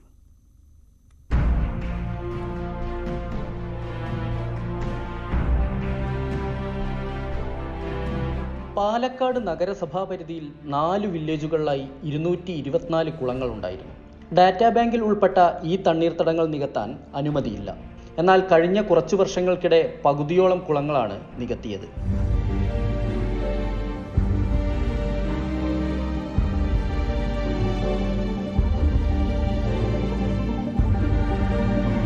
അതേസമയം നഗരസഭാ ടൗൺ പ്ലാനിംഗ് രേഖകളിൽ 136 തണ്ണീർത്തടങ്ങളുണ്ട്. നഗരസഭയുടെ പരിശോധനയിൽ കണ്ടെത്താനായത് 111 കുളങ്ങൾ മാത്രം. ഡാറ്റാ ബാങ്കിൽ വരുന്ന തണ്ണീർത്തടങ്ങളെ റവന്യൂ വകുപ്പ് പുരയിടമാക്കി രേഖകൾ നൽകിയതോടെയാണ് ഭൂമാഫിയ നികത്തിയത്. നഗരസഭയുടെ മാസ്റ്റർ പ്ലാൻ തയ്യാറാക്കാൻ കഴിഞ്ഞ ദിവസം ചേർന്ന നഗരസഭാ കൗൺസിലിലും തണ്ണീർത്തട സംരക്ഷണ കാര്യത്തിൽ തീരുമാനമായില്ല. ഈ പരാതിയുമായിട്ട് നമ്മൾ കൊടുത്തു കഴിഞ്ഞാൽ ആരും ആക്ഷൻ എടുക്കുക ഒന്നും ചെയ്യാറില്ല. അവർ പറയും നിങ്ങൾ പരാതി നേരിട്ട് തരൂ എന്ന് പറയും. പരാതി കൊടുത്തതിന് ശേഷം ഈ അന്വേഷണമൊക്കെ നടക്കുമ്പോഴേക്കും ഇത് നികത്തി കഴിഞ്ഞിട്ടുണ്ടാകും. പല രീതിയിലും ഇതിന് ഒത്താശ ചെയ്യുകയാണ് സർക്കാർ ഉദ്യോഗസ്ഥരും അതുപോലെ തന്നെ രാഷ്ട്രീയ പ്രതിനിധികളും ചെയ്തുകൊണ്ടിരിക്കുന്നത്. നികത്തിയ കുളങ്ങൾ മാസ്റ്റർ പ്ലാനിൽ നിന്ന് ഒഴിവാക്കാനാണ് അണിയറ നീക്കം. തണ്ണീർത്തടകൾ നികത്തിയ സ്ഥലങ്ങളിൽ പലയിടത്തും വൻകിട കെട്ടിടങ്ങൾ ഉയർന്നു കഴിഞ്ഞു. വൻ കൈക്കൂലി മറിഞ്ഞതോടെയാണ് റവന്യൂ വകുപ്പിന്റെ രേഖകളിൽ നിന്ന് തണ്ണീർത്തടങ്ങൾ അപ്രത്യക്ഷമായത്. 2003 ജലസംരക്ഷണ നിയമവും 2008 തണ്ണീർത്തട സംരക്ഷണ നിയമവും അട്ടിമറിച്ചാണ് കുളം നികത്തൽ. കുളങ്ങൾ ഇല്ലാതായാൽ വരും കാലങ്ങളിൽ വലിയ ശുദ്ധജലക്ഷാമത്തെയാവും പാലക്കാട് നഗരം അഭിമുഖീകരിക്കുക. കുളസംരക്ഷണത്തിന് പിന്നെ എന്തിനാണ് ഇങ്ങനെയൊരു ആശയക്കുഴപ്പം അധികൃതർക്കുള്ളത്? ക്യാമറാമാൻ പ്രജിത്ത് കോങ്ങാടിനൊപ്പം എസ് വിനേഷ് കുമാർ, ന്യൂസ് 18 പാലക്കാട്. ഇടുക്കിയിലെ 4 പഞ്ചായത്തുകൾക്ക് കുടിവെള്ളം ലഭ്യമാക്കേണ്ട ജലജീവൻ മിഷൻ പദ്ധതി അവതാളത്തിലായതായി ആരോപണം. ചക്കുപള്ളം, വണ്ടൻമേട്, കരുണാപുരം, വണ്ടിപ്പെരിയാർ തുടങ്ങിയ പഞ്ചായത്തുകളിലെ 6800-ലധികം കുടുംബങ്ങൾക്ക് ജലം ലഭ്യമാക്കുന്ന പദ്ധതിയാണ് മരവിപ്പിച്ചിരിക്കുന്നത്. ജലവിഭവ വകുപ്പിന്റെ പിടിപ്പുകേടാണ് പദ്ധതി മരവിക്കാൻ കാരണമെന്നാണ് ആക്ഷേപം. 2022 ഒക്ടോബർ 7-നാണ് പദ്ധതി ആരംഭിച്ചത്. കേരള വാട്ടർ അതോറിറ്റി നിർവഹണ ഏജൻസിയായി പ്രവർത്തിക്കുന്ന പദ്ധതിയിൽ 6866 ഹൗസ് കണക്ഷനുകളാണ് ഉള്ളത്. കേന്ദ്ര വിഹിതമായി 3159.225 ലക്ഷം രൂപയും പഞ്ചായത്ത് വിഹിതമായി 1053.075 ലക്ഷം രൂപയും ഉപയോഗിച്ചാണ് ബൃഹത്തായ പദ്ധതി നടപ്പാക്കുവാൻ ഉദ്ദേശിച്ചിരുന്നത്. തേക്കടി റിസർവോയിൽ നിന്നും ശേഖരിക്കുന്ന ജലം കുമളി 1-ാം മൈലിലെ പ്രധാന ജലസംഭരണിയിൽ എത്തിച്ച ശേഷം ഇവിടെ നിന്നും വിവിധ പഞ്ചായത്തുകളിലേക്ക് എത്തിക്കുവാനായിരുന്നു നീക്കം. ഈ പദ്ധതിയുടെ പ്രാഥമിക പ്രവർത്തനങ്ങൾ പോലും ചില പഞ്ചായത്തുകളിൽ ആരംഭിച്ചിട്ടില്ലെന്നാണ് വരുന്ന ആക്ഷേപം. ഇടുക്കി ജില്ലയിൽ വലിയ കാലതാമസമാണ് ഈ പദ്ധതി നേരിട്ടുകൊണ്ടിരിക്കുന്നത്. എന്തായാലും ബന്ധപ്പെട്ട കേന്ദ്ര ഗവൺമെന്റുമായി ബന്ധപ്പെട്ടുകൊണ്ടൊക്കെ ഇത്തരം പരാതികളുമായി മുമ്പോട്ട് പോകാനാണ് നമ്മൾ തീരുമാനിച്ചിട്ടുള്ളത്. എന്തായാലും വണ്ടമേട് പഞ്ചായത്തിലും പാമ്പാടുംപാറ പഞ്ചായത്തിലും വലിയ കാലതാമസം വന്നു എങ്കിൽ പോലും ഇതിന്റെ നിർമ്മാണ പ്രവർത്തനങ്ങൾ ആരംഭിച്ചു എങ്കിൽ കരുണാപുരം ഗ്രാമപഞ്ചായത്തിൽ ഇതിന്റെ നിർമ്മാണ പ്രവർത്തനങ്ങൾ ആരംഭിക്കുന്ന നടപടികളുമായി കേരള വാട്ടർ അതോറിറ്റി മുമ്പോട്ട് പോകുന്നില്ല. 2024 ഫെബ്രുവരിയിൽ പദ്ധതി പൂർത്തീകരിക്കാനാണ് ലക്ഷ്യമിട്ടിരുന്നെങ്കിലും ഇനിയും പദ്ധതി പൂർത്തീകരിക്കാൻ വർഷങ്ങൾ കാത്തിരിക്കേണ്ടി വരും. ന്യൂസ് 18 ഇടുക്കി. അറബിക്കടലിൽ ന്യൂനമർദ്ദം രൂപപ്പെട്ടതിനാൽ സംസ്ഥാനത്തിന്റെ പല ഭാഗത്തും അടുത്ത 3 ദിവസം ഒറ്റപ്പെട്ട മഴയ്ക്ക് സാധ്യത. വരും ദിവസങ്ങളിൽ ന്യൂനമർദ്ദം ശക്തി പ്രാപിക്കുമെന്നാണ് കാലാവസ്ഥാ കേന്ദ്രം പ്രവചിക്കുന്നത്. മണിക്കൂറിൽ 40 മുതൽ 45 കിലോമീറ്റർ വരെ കാറ്റ് വീശാനും സാധ്യതയുണ്ട്. കടലിൽ പോകുന്ന മത്സ്യത്തൊഴിലാളികൾ ജാഗ്രത പാലിക്കണമെന്ന് മുന്നറിയിപ്പ് നൽകിയിട്ടുണ്ട്. ജനുവരി 3 വരെ സംസ്ഥാനത്ത് മഴ പെയ്യുമെന്നാണ് പ്രതീക്ഷിക്കുന്നത്. മന്നം ജയന്തിയോടനുബന്ധിച്ചുള്ള സമ്മേളനങ്ങൾക്ക് ഇന്ന് പെരുന്നയിൽ തുടക്കമാകും. ഇന്ന് നടക്കുന്ന നായർ പ്രതിനിധി സമ്മേളനത്തിൽ ജി സുകുമാരൻ നായർ സംസാരിക്കും. നാളെ നടക്കുന്ന മന്നം ജയന്തി സമ്മേളനം മുൻ KPCC പ്രസിഡന്റ് തെന്നല ബാലകൃഷ്ണപിള്ള ഉദ്ഘാടനം ചെയ്യും. ലോക്സഭാ തെരഞ്ഞെടുപ്പ് ഉൾപ്പെടെ വരാനിരിക്കെ NSSന്റെ രാഷ്ട്രീയ നിലപാടുകൾ ജി സുകുമാരൻ നായർ വ്യക്തമാക്കിയേക്കും. കണ്ണൂർ കോർപ്പറേഷനിലെ മേയർ പദവി TO മോഹനൻ ഇന്ന് രാജിവെക്കും. കോൺഗ്രസും മുസ്ലിം ലീഗും തമ്മിലുള്ള ഉഭയകക്ഷി ചർച്ചയുടെ അടിസ്ഥാനത്തിലാണ് രാജി. മുസ്ലിം ലീഗ് നേതാവ് മുസ്ലിഹ് മഠത്തിലാകും മേയർ സ്ഥാനാർത്ഥി. TO മോഹനൊപ്പം മുസ്ലിം ലീഗ് പ്രതിനിധി K ഷബീനയും ഡെപ്യൂട്ടി മേയർ രാജിവെക്കും. കോൺഗ്രസിലെ അഡ്വക്കേറ്റ് P ഇന്ദിരയാകും ഡെപ്യൂട്ടി മേയർ സ്ഥാനാർത്ഥിയായി വരിക. അയോധ്യയിലെ രാമക്ഷേത്ര പ്രാൺ പ്രതിഷ്ഠയുടെ നാളുകൾ അടുക്കുമ്പോൾ വഡോദരയിലെ ഒരു ഭക്തനും ഏറെ സന്തോഷത്തിലാണ്. രാമക്ഷേത്രത്തിൽ എത്തിക്കുന്നതിനായി ഗോപാലക് വിഹാഭായി ഭാർവാദ് നിർമ്മിച്ചത് ഒരു കൂറ്റൻ ചന്ദനത്തിരിയാണ്. രാം മന്ദിർ അഗർബത്തി എന്നാണ് ഇതിന് പേര് നൽകിയത്. ട്രക്കിൽ ചന്ദനത്തിരി അയോധ്യയിലെത്തിക്കാനുള്ള ഒരുക്കത്തിലാണ് ഇദ്ദേഹം.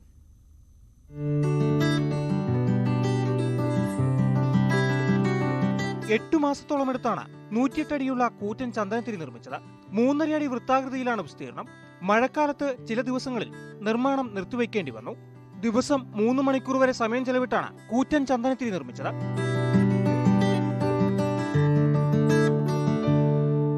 ये अगरबत्ती भव्य शोभा यात्रा के साथ अयोध्या ले जाएंगे. वहाँ प्रभु श्री राम को अर्पित करके उसको प्रज्वलित करेंगे. ये कंटिन्यूस 1.5 महीना तक प्रज्वलित रहेंगे. ഗിർപശുവിന്റെ 3000 കിലോഗ്രാം ചാണകം, 91 കിലോഗ്രാം നെയ്യ്, 280 കിലോഗ്രാം ദേവദാരു മരത്തിന്റെ തടിയും കൂടാതെ മറ്റു വസ്തുക്കളും ചേർത്താണ് ഈ കൂറ്റൻ ചന്ദനത്തിരി നിർമ്മിച്ചത്. ട്രക്കിലാകും ചന്ദനത്തിരി അയോധ്യയിലെത്തിക്കുക. 4 വർഷം മുൻപ് 125 അടിയുള്ള ചന്ദനത്തിരിയും ഇദ്ദേഹം നിർമ്മിച്ചിരുന്നു. News desk, news 18. പത്തനംതിട്ടയിലെ വ്യാപാരിയുടെ കൊലപാതകത്തിൽ പ്രതികളെന്ന് സംശയിക്കുന്ന 3 പേർ കസ്റ്റഡിയിൽ. ഇവരെ ചോദ്യം ചെയ്തു വരികയാണ്. ഒരു വാഹനവും പിടിച്ചെടുത്തതായി സൂചനയുണ്ട്. ശശിനാരായണൻ വാർത്തയുടെ വിശദാംശങ്ങൾ പങ്കുവയ്ക്കും. ശശി, ഇതിലിപ്പോൾ 3 പേർ പിടിയിലായിട്ടുണ്ടോ? അതിലൊരു വ്യക്തത വന്നിട്ടുണ്ടോ? ഒപ്പം ഈ വാഹനം പിടിച്ചെടുക്കുമെന്ന് പറയുന്നുണ്ട്. എന്താണ് പോലീസ് പങ്കുവയ്ക്കുന്ന ഒരു സൂചനകൾ? ഇവർ തന്നെയാണ് എന്നതിൽ ഒരു വ്യക്തത വരുത്തുന്നുണ്ടോ പോലീസ്? രജനി, ഈ 3 പേരാണ് ഇപ്പോൾ പോലീസിന്റെ കസ്റ്റഡിയിലുള്ളതായിട്ട് നമുക്ക് ലഭിക്കുന്ന വിവരം. എന്തായാലും ഈ പ്രതികളായി സംശയിക്കുന്ന ആളുകളെ തന്നെയാണ് പോലീസ് കസ്റ്റഡി എടുത്തിട്ടുള്ളതാണ് നമുക്ക് ലഭിക്കുന്ന വിവരം. ഈ 3 പേരാണ് ഈ ജോർജിന്റെ കൊലപാതകവുമായി ബന്ധപ്പെട്ട് കസ്റ്റഡിയായിട്ടുള്ള വാഹനവും പോലീസ് കസ്റ്റഡി എടുത്തിട്ടുണ്ട്. വിശദമായി ചോദ്യം ചെയ്തു വരികയാണ്. ചോദ്യം ചെയ്തെങ്കിൽ മാത്രമേ ഇവർ കൃത്യമായി ഇതിനകത്ത് ബന്ധമുണ്ടോ എന്ന കാര്യം അറിയാൻ കഴിയുള്ളൂ. പക്ഷേ നിലവിലത്തെ സാഹചര്യത്തിൽ നമുക്കറിയുന്നത് ഇവർ തന്നെയാണ് പ്രതികൾ എന്ന നിലയിലാണ് പോലീസിന്റെ നിന്ന് ലഭിക്കുന്ന ചില വിവരങ്ങൾ. കഴിഞ്ഞ ശനിയാഴ്ചയാണ് ഈ ജോർജിനെ വ്യാപാരിയെ കടയ്ക്കുള്ളിൽ കൊലപ്പെടുത്തി കൈയും കാലും കൂട്ടിക്കെട്ടി കൊലപ്പെടുത്തിയ രീതിയിൽ കണ്ടെത്തുന്നത്. മോഷണ ശ്രമം തന്നെയാണ് കൊലപാതകം. കാരണം ഈ ജോർജിന്റെ കഴുത്തിലുണ്ടായിരുന്ന 9 പവൻ സ്വർണ്ണമാലയും ഒപ്പം പണവും കടയ്ക്കുള്ളിൽ നിന്നും മോഷണം പോയിരുന്നു. CCTVയുടെ DVR ഒക്കെ ഈ പ്രതികൾ സംഭവ സ്ഥലത്തു നിന്നും കൊണ്ടുപോവുകയും ചെയ്തു. അതുകൊണ്ട് തന്നെ ഈ കടയുമായി ബന്ധപ്പെട്ട് അല്ലെങ്കിൽ ഈ കടയുമായി നേരത്തെ പരിചയമുള്ളവരായിരിക്കാം എന്നുള്ള നിഗമനം തന്നെയാണ് പോലീസ് ഉണ്ടായത്. തുടർന്ന് 2 DYSPമാരുടെ നേതൃത്വത്തിലാണ് അന്വേഷണം ഇന്നലെ SP നേതൃത്വത്തിൽ രൂപീകരിക്കുക അന്വേഷണം തുടരുകയും ചെയ്തത്. വിശദമായ ഒരു അന്വേഷണം ഇന്നലെ തന്നെ നടത്തിയിരുന്നു. ഇതിന്റെ അടിസ്ഥാനത്തിലാണ് ഈ 3 പേരെ പോലീസ് കസ്റ്റഡി എടുത്ത് വാഹനവും കസ്റ്റഡി എടുത്തിട്ടുണ്ട്. ഇവർ തന്നെയാണോ പ്രതികൾ എന്നുള്ള ഒരു നിഗമനം തന്നെയാണ് പോലീസിന് നമുക്ക് ലഭിക്കുന്നത്. എന്തായാലും വിശദമായി ചോദ്യം ചെയ്തു വരികയാണ്. ചോദ്യം ചെയ്തതിനു ശേഷമായിരിക്കും ഒരു കൃത്യമായ ഒരു വിവരം നമുക്ക് ലഭിക്കുക. പ്രതികൾ എന്ന് സംശയിക്കുന്നവരെയാണ് തന്നെ പോലീസ് ഇപ്പോൾ കസ്റ്റഡി എടുത്തത്. കടയുമായി ബന്ധപ്പെട്ടുള്ളവരാണോ അതോ മറ്റു പുറത്തു നിന്നും സമാനമായ രീതിയിൽ ഇത്തരം കൃത്യങ്ങൾ ചെയ്യുന്നവരാണോ എന്ന കാര്യം വ്യക്തതയില്ല. അത് ചോദ്യം ചെയ്തതിനു ശേഷമായിരിക്കും നമുക്കത് പോലീസ് പുറത്തുവിടുക. ഈ സംഭവവുമായി ബന്ധപ്പെട്ട് 3 പേരും കസ്റ്റഡിയിലുണ്ട് എന്നുള്ള കാര്യം കൃത്യമാണ്. അത് ചോദ്യം ചെയ്തു വരികയാണ്. ഈ ജോർജ് കഴിഞ്ഞ കുറെ കാലമായി മൈലപ്രയില് ജംഗ്ഷനിൽ തന്നെയാണ് കടയുള്ളത്. ആ പകൽ സമയത്താണോ രാത്രി സമയത്താണോ? രാത്രിയിലാണ് ഇദ്ദേഹം കൈയും കാലും കൂട്ടിക്കെട്ട് കഴിഞ്ഞ ശനിയാഴ്ച 7 മണിയോടുകൂടിയാണ് കടയ്ക്കുള്ളിൽ കൈകാലുകൾ ബന്ധിച്ച് കൊലപ്പെടുത്തിയ രീതിയിൽ ജോർജിനെ കണ്ടെത്തുന്നത്. പോലീസും അതുപോലെ തന്നെ ഫോറൻസിക് വിദഗ്ധരും ഡോഗ് സ്ക്വാഡൊക്കെ സ്ഥലത്തെത്തി കൃത്യമായി അന്വേഷണം നടത്തിയ സമയത്ത് വീടുകളിലേക്ക് ഡോഗ് സ്ക്വാഡ് പോലീസുമായ ഓടിപ്പോയി അവിടെ എത്തുകയും ചെയ്യുകയൊക്കെ ചെയ്തിരുന്ന ആളൊഴിഞ്ഞ വീടാണ്. ഇത്തരമൊക്കെ ഉള്ള കാര്യങ്ങളൊക്കെ പരിശോധിച്ചാണ് പോലീസ് അതുമായി ബന്ധപ്പെട്ടിട്ടുള്ള ആളുകളെ തന്നെയാണ് പോലീസ് ഇപ്പോൾ കസ്റ്റഡിയെടുക്കുന്നതാണ് നമുക്ക് ലഭിക്കുന്നത്. ഇത് കൃത്യമായി പറയണമെങ്കിൽ ഈ ചോദ്യം ചെയ്ത് അവരിൽ നിന്നും മൊഴികൾ ശേഖരിക്കേണ്ടിയിരിക്കുന്നു.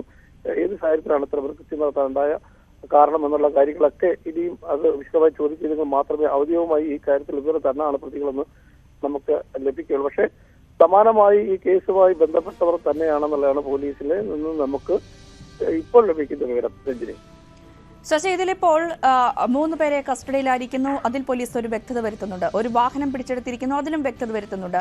ഈ കസ്റ്റഡിയിലായവരുടെ വാഹനം തന്നെയാണോ ഈ പോലീസ് പിടിച്ചെടുത്തിരിക്കുന്നത്? ഇവരുമായിട്ട് ഇപ്പോൾ ഈ വ്യാപാരിയുമായിട്ട് ആർക്കെങ്കിലും ശത്രുതയുള്ളതായി അങ്ങനെ എന്തെങ്കിലും പോലീസ് സൂചന നൽകുന്നുണ്ടോ? കുടുംബം ഇതിലെന്തെങ്കിലും ഒരു പ്രതികരണം നടത്തുന്നുണ്ടോ? ഈ വാഹനം ഇവരുമായി ബന്ധപ്പെട്ടുള്ള വാഹനങ്ങൾ ഇവർ ഉപയോഗിച്ചത് കരുതുന്ന വാഹനം തന്നെയാണ് ഇപ്പോൾ കസ്റ്റഡിയെടുത്തിട്ടുള്ളത്. അത് ചോദ്യം ചെയ്യേണ്ട വിശദമായ വിവരങ്ങൾ നമുക്ക് ഇതുവരെ ലഭിച്ചില്ല. പക്ഷേ അത് അത്തരത്തിൽ തന്നെ ആണെന്നുള്ള ഒരു അനൗദ്യോഗികമായ ഒരു വിവരമാണ് നമുക്ക് ലഭിക്കുന്നത്. എന്തായാലും ഈ 3 പേർ ഈ സംഭവവുമായി ബന്ധപ്പെട്ട് പത്തനംതിട്ട പോലീസിൽ കസ്റ്റഡിയിലായിട്ടുള്ള വിവരം വ്യക്തതയാണ്. ഇത് ഇവർ തന്നെയാണോ ഈ കൃത്യം ചെയ്ത് ഇവരോടൊപ്പം മറ്റു പലരും ഉണ്ടായിരുന്നു, അല്ലെങ്കിൽ ഏത് സാഹചര്യത്തിലാണ് ഇവർ ഈ കൃത്യം ചെയ്യാനുള്ള കാരണം, മറ്റെന്തെങ്കിലും ബന്ധങ്ങളോ കുടുംബ പ്രശ്നമാണോ മറ്റേതെങ്കിലും കാര്യങ്ങളുള്ള ആളുകളാണോ എന്നുള്ള കാര്യത്തെക്കുറിച്ച് ഒന്നും തന്നെ നമുക്ക് ഒരു വിവരം ഇതുവരെ ലഭിച്ചിട്ടില്ല. എന്തായാലും അത് അല്പസമയത്തിനും തന്നെ അത്തരം കാര്യങ്ങൾ ഇത് വ്യക്തത വരുത്തേണ്ടതുണ്ട്.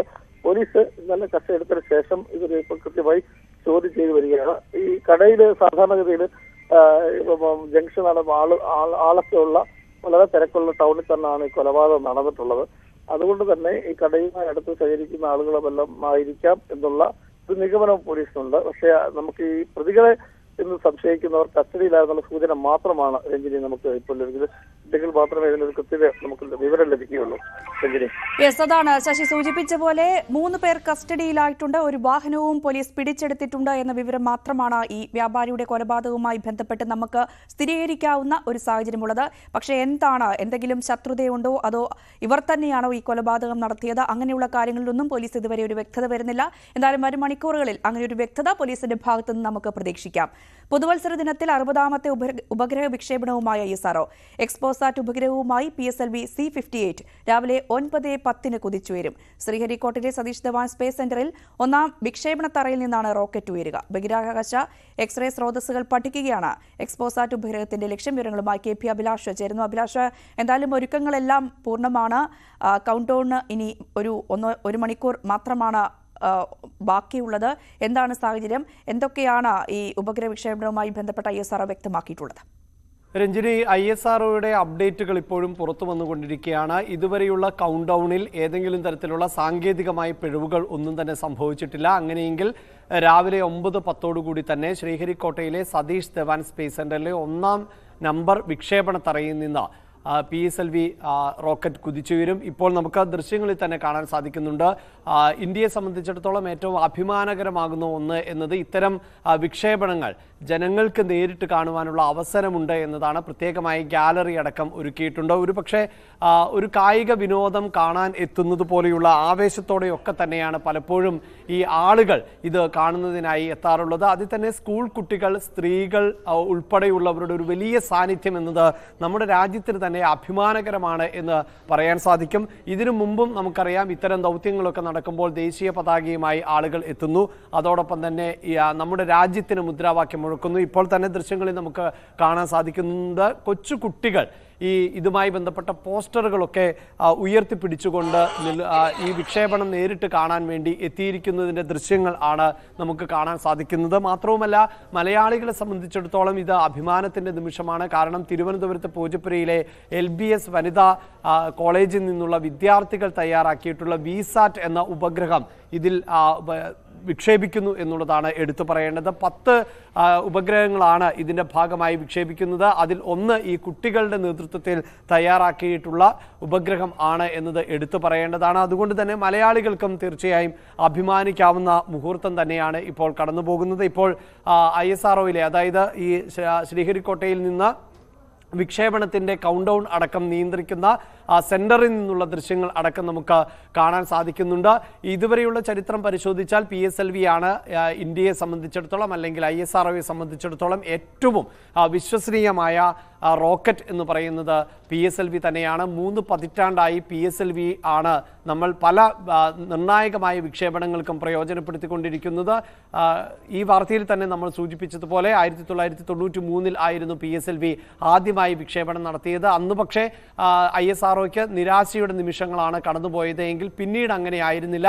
2017 മാത്രമാണ് അങ്ങനെ ഒരു പരാജയത്തിൻ്റെ കയ്പ് ഈ PSLV എന്ന പോളാർ സാറ്റലൈറ്റ് ലോഞ്ച് വെഹിക്കിൾ എന്ന ഈ വിക്ഷേപണ വാഹനത്തിലൂടെ നേരിട്ടിട്ടുള്ളത്. എന്തായാലും വലിയ ആവേശത്തിൽ തന്നെയാണ് ശാസ്ത്രലോകം. കാരണം ഇന്ന് പുതുവത്സര ദിനം ആണ്. ഒരു പ്രത്യേകത നമുക്കറിയാമല്ലോ, പുതുവത്സരത്തെ ഏറെ പ്രതീക്ഷയോടുകൂടിയാണ് ലോകരാജ്യങ്ങളെല്ലാം വരവേൽക്കുന്നത്. ഇന്ത്യയിൽ പുതുവർഷം പിറന്നിട്ട് മണിക്കൂറുകൾ ആയിട്ടേ ഉള്ളൂ. പല ലോകരാജ്യങ്ങളിലും ഇനിയും പുതുവത്സരം പിറക്കുന്നതേ ഉള്ളൂ. അതുകൊണ്ട് തന്നെ ഈ 2023 എന്നത് ഇന്ത്യയെ സംബന്ധിച്ചിടത്തോളം ബഹിരാകാശ രംഗത്ത് വലിയ നേട്ടങ്ങൾ കൊയ്ത ഒരു വർഷം കൂടിയാണ്. അതിന് തൊട്ടു പിന്നാലെ നമ്മളിതാ അതിൻ്റെ ഒരു തുടർച്ച എന്ന നിലയിൽ തന്നെയാണ് ഇപ്പോൾ ഈ വിക്ഷേപണത്തിന് തയ്യാറെടുക്കുന്നത്.